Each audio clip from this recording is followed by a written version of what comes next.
द्वापर युग में योगेश्वर कृष्ण ने अर्जुन को कुरुक्षेत्र के मैदान में नमाज पढ़ने का तरीका सिखाया था। चौंकिए मत, हम कोई कहानी नहीं सुना रहे, बल्कि देश के एक राज्य में एक मौलाना ने सरेआम मंच से ये दावा किया है। और दलील जानते हैं क्या दी है? हिंदुओं के सबसे पवित्र ग्रंथ भगवत गीता के एक श्लोक का हवाला देकर कहा कि देखो, गीता में तो नमाज पढ़ने की बात लिखी है। सोशल मीडिया पर यह वीडियो आग की तरह फैल रहा है। लोगों का गुस्सा सातवें आसमान पर है। लेकिन इस दावे के पीछे का सच क्या है? नमस्कार, मैं हूं जयश्रिका और स्वागत है आपका भारत 24 डिजिटल पर। हमारे देश में अभिव्यक्ति की आज़ादी के नाम पर धार्मिक ग्रंथों की मनमानी व्याख्या करना जैसे एक फैशन बन गया है। कभी कोई नेता खड़ा होकर सनातन को धोखा बता देता है, तो कभी कोई मौलाना हिंदुओं के भगवान को अपने मजहब से जोड़ने लगता है। ताज़ा मामला सामने आया है झारखंड से, जहां मौलाना जर्जिश अंसारी ने एक जनसभा में ऐसा बयान दिया जिसने सीधे तौर पर करोड़ों हिंदुओं की आस्था पर चोट की है। मौलाना का दावा है कि भगवत गीता के 6 अध्याय का 10वां श्लोक असल में मुसलमानों की नमाज और अल्लाह की इबादत के बारे में है। आज हम आपको बताएंगे इस श्लोक का असली सच क्या है, मौलाना ने कहाँ झूठ बोला और कैसे इस देश में आस्था को राजनीति का अड्डा बना दिया। श्री कृष्ण जन्मभूमि विवाद के बीच मौलाना जर्जिश अंसारी ने भगवान कृष्ण को लेकर विवादित बयान दिया और कहा, हमारे भाई अगर बुरा ना माने तो कृष्ण जी 5 वक्त की नमाज पढ़ा करते थे। यकीन ना आए तो श्रीमद् भगवत गीता के 6वें अध्याय का 10वां मंत्र देख लीजिए। मौलाना जर्जिश अंसारी ने श्रीमद् भगवत गीता के एक श्लोक का जिक्र करते हुए दावा किया कि श्री कृष्ण जी 5 वक्त की नमाज पढ़ते थे। मौलाना यही नहीं रुके, उन्होंने हिंदुओं की पूजा पद्धति पर सवाल उठाया और ये भी कहा कि इस्लाम सिर्फ मुसलमानों का धर्म नहीं है, ये हिंदुओं का भी है। सुनिए जरा। हमारे भाई अगर बुरा ना माने तो कृष्ण जी भी 5 वक्त की नमाज पढ़ा करते थे। यकीन ना आए तो श्रीमद् भागवत गीता का 6 अध्याय का 10वां मंत्र देख लीजिए। योगी उज्जीत सततमात्मानं रासि स्थिता एकाकी अच्युतात्मा निराशीर प्रज्ञा, जिसमें कृष्ण जी अर्जुन से कह रहे हैं कि हाय अर्जुन, ईश्वर की जब पूजा करो तो पूरे शरीर का योग करो। योगी यूपी वाला नहीं, योगी युजीत सततमात्मानं, पूरे शरीर का योग करो। यानी पूजा सिर्फ खड़े होकर नहीं, पूरे शरीर के साथ होनी चाहिए और पूरे शरीर का योग होना चाहिए। आज हिंदू धर्म में चले जाइए कि सिर्फ ऐसे हाथ उठाएंगे, ओम नमः शिवाय, बस हो गई पूजा। ये हिंदू मुस्लिम अगर ये अपनी किताबें पढ़ लें, योगी जी बड़े भक्त बनते हैं राम क्यों, अगर अपनी किताबें पढ़ लें, अपनी किताबें, तो यकीन मानिए इस्लाम से मोहब्बत करने लगेंगे। क्योंकि इस्लाम ये मुसलमानों का धर्म है ही नहीं, सिर्फ ये उनका भी धर्म। इसी दीन और इसी धर्म को रामचंद्र जी ने भी पेश किया है, कृष्ण जी ने भी पेश किया है। ये सिर्फ मुसलमानों का नहीं है। मौलाना जर्जिश ने यह विवादित बयान झारखंड में एक तकरीर के दौरान दिया। उन्होंने श्री कृष्ण की ही नहीं बल्कि भगवान राम के बारे में भी टिप्पणी की। वीडियो सोशल मीडिया पे वायरल है, जो बीती 23 जून का बताया जा रहा है।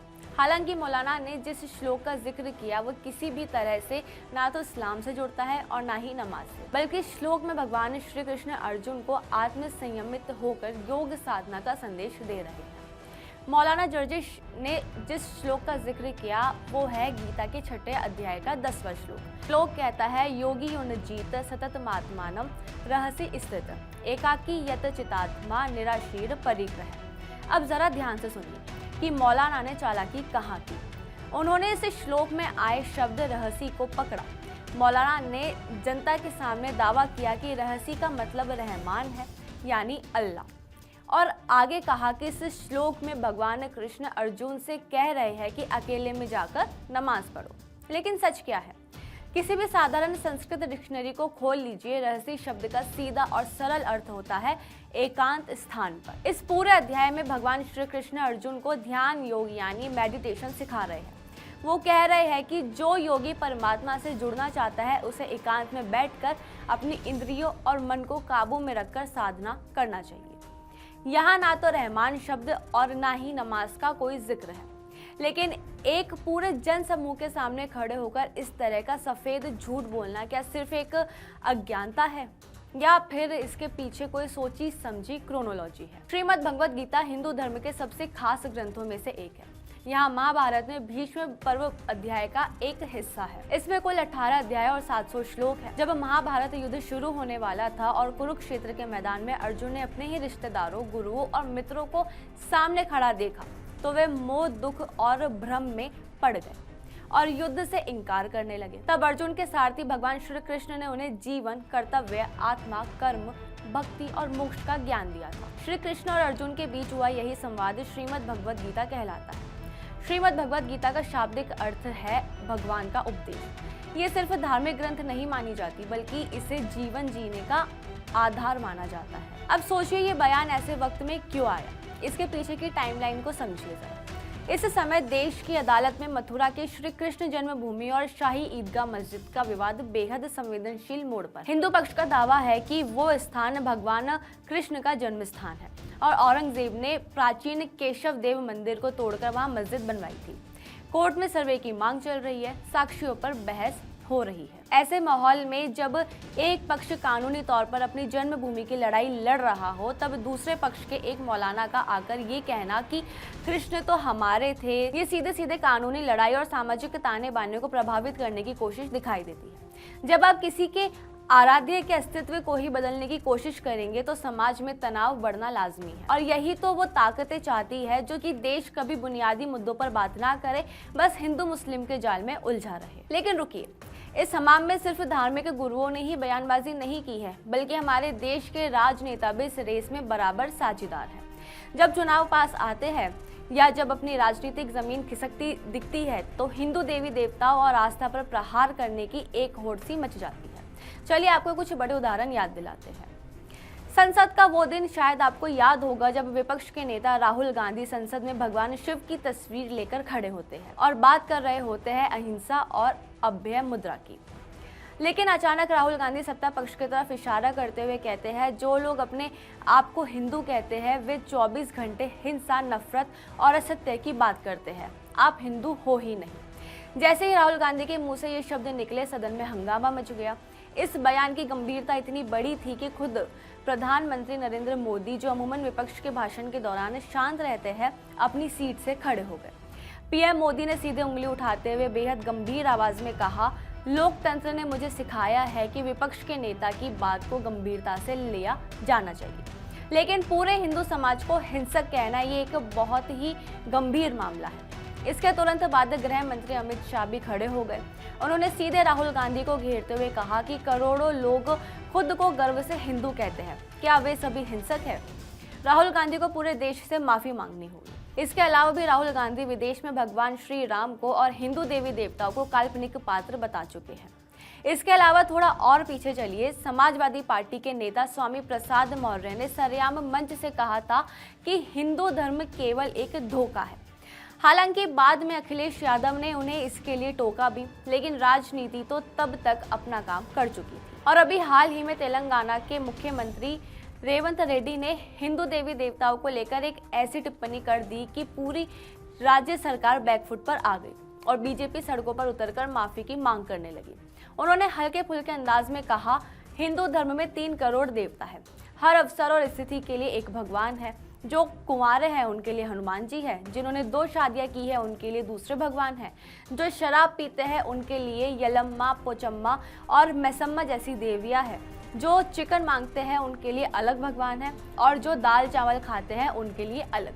विपक्ष ने इसे हिंदू आस्था और परंपराओं का भद्दा मजाक उड़ाना बताया। उधर पश्चिम बंगाल में टीएमसी के नेता मदन मित्रा ने राम और मुस्लिम को जोड़कर एक नया शगुफा छोड़ दिया। एक जनसभा को संबोधित करते हुए मदन मित्रा ने बांग्ला भाषा में कहा कि भगवान श्री राम हिंदू नहीं बल्कि मुसलमान थे।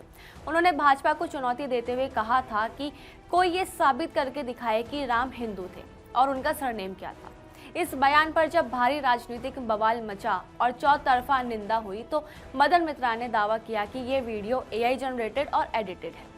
वहीं अखिलेश यादव ने अयोध्या के भव्य दीपोत्सव पर सवाल उठाते हुए कहा कि दियो और मोमबत्तियों पर इतना पैसा क्यों बर्बाद किया जा रहा है। ये सारे बयान क्या दिखाते हैं, चाहे वे मौलाना जर्जिश का बयान हो या इन नेताओं के बोल, निशाना हमेशा एक आस्था पर ही क्यों होता है। अब सवाल उठता है कि आखिर चाहे मौलाना हो या हमारे देश के नेता, राजनीति के चक्कर में धर्म का मजाक उड़ाना इन नेताओं और धार्मिक ठेकेदारों के लिए फायदे का सौदा क्यों बन जाता है। इसके पीछे है सीधा साधा वोट बैंक का गणित, यानी ध्रुवीकरण। जब आप किसी मेजोरिटी समाज की आस्था पर चोट करते हैं तो दो चीजें होती है। पहला, आपको एक खास तबके के बीच ये दिखाने का मौका मिलता है कि देखिए हम कितने बड़े सेक्युलर या अपने मजहब के रखवाले हैं। दूसरा होता है असली मुद्दे जैसे बेरोजगारी, किसानों की समस्या, स्वास्थ्य और शिक्षा। इन सब से मीडिया और जनता का ध्यान भटक जाता है। टीवी चैनलों पर बहस शुरू हो जाती है, सोशल मीडिया पर ट्रेंड्स चलने लगते हैं और जो नेता कल तक बिजली पानी पर घिर रहा था वो अचानक से एक धर्म विशेष का मसीहा बन जाता है। क्या हमारी आस्था इतनी सस्ती हो गई है कि कोई भी आए और अपने राजनीतिक फायदे के लिए कुछ भी बोलकर चली जाए? लेकिन इस पूरे तमाशे का खामियाजा किसे भुगतना पड़ता है? आपको और हमें।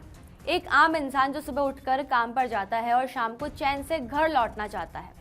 जब ऐसे भड़काऊ और झूठे बयान समाज में तैरते हैं तो पड़ोसियों के बीच की दीवारें ऊंची हो जाती है, सोशल मीडिया पर नफरत की बाढ़ भी आ जाती है। कानून क्या कर रहा है?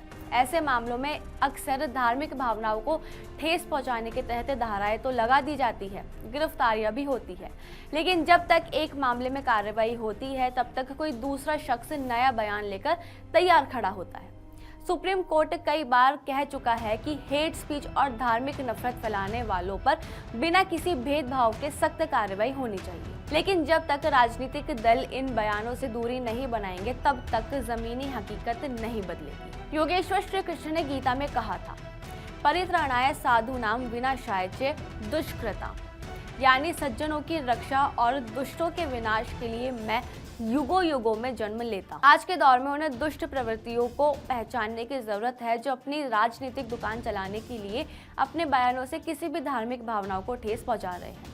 गीता ज्ञान का सागर है, उसे नफरत के कुएं में मत धकेलिए। मौलाना जर्जिश के इस बयान पर आपकी क्या राय है? क्या ऐसे लोगों पर कड़ी से कड़ी कानूनी कार्रवाई नहीं होनी चाहिए? कमेंट बॉक्स में अपनी राय जरूर दीजिए और वीडियो पसंद आया हो तो इसे लाइक करें, चैनल को सब्सक्राइब करना ना भूलें।